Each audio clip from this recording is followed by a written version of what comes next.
Halo semuanya, selamat datang. Hari ini kita akan kupas tuntas gimana caranya menyusun rencana kerja perangkat daerah atau yang biasa kita sebut Renja PD. Tenang aja, kita akan bahas dengan cara yang praktis, gampang dimengerti dan langsung ke intinya. Nah, ini dia pertanyaan besarnya kan? Gimana caranya mengubah rencana besar yang umurnya bertahun-tahun jadi aksi konkret yang ada anggarannya untuk tahun depan?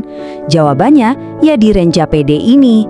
Anggap saja ini cetak baru kita untuk semua yang akan kita kerjakan. Oke, kita mulai dari yang paling dasar dulu ya.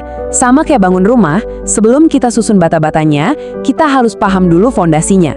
Inilah mengapanya, alasan dibalik semua dokumen yang akan kita buat ini. Jadi, sebenarnya apa sih Renja PD itu? Gampangnya gini, ini adalah dokumen operasional tahunan kita. Isinya super lengkap, mulai dari program, kegiatan, sampai dananya berapa. Dokumen inilah yang jadi penghubung super penting antara strategi jangka panjang kita dengan eksekusi di lapangan. Coba bayangkan, Renja PD ini seperti jembatan. Di satu sisi ada visi besar 5 tahunan kita yang ada di Renstra. Di sisi lainnya ada rencana besar tahunan pemerintah daerah, yaitu RKPD. Nah, Renja PD inilah yang memastikan visi besar tadi bisa kita kerjakan setahap demi setahun secara nyata setiap tahunnya. Oke, mengapanya udah jelas kan? Sekarang kita geser ke bagian bagaimananya. Anggap aja proses ini adalah peta jalan yang bakal nuntun kita dari awal sampai akhir. Jelas dan gampang diikuti kok. Ini dia 4 fase utama dalam perjalanan kita.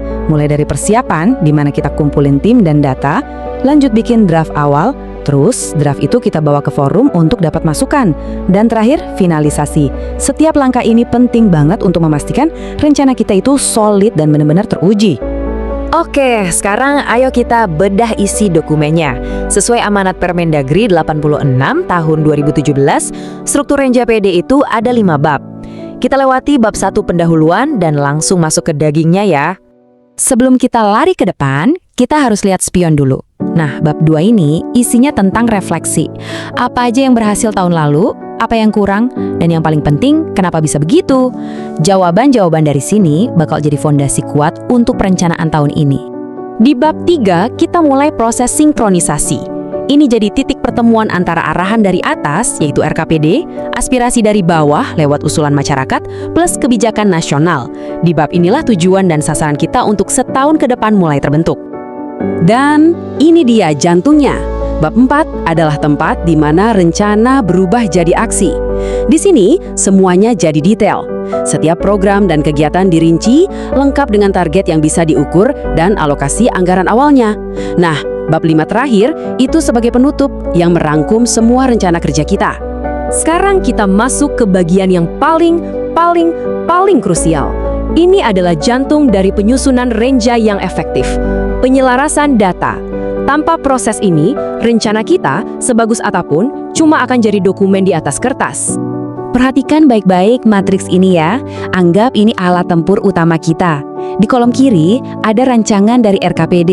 Di kolom tengah ada hasil analisis kebutuhan dari kita sendiri. Tugas kita adalah membandingkan keduanya. Apakah programnya sama? Anggarannya cocok nggak? Targetnya gimana?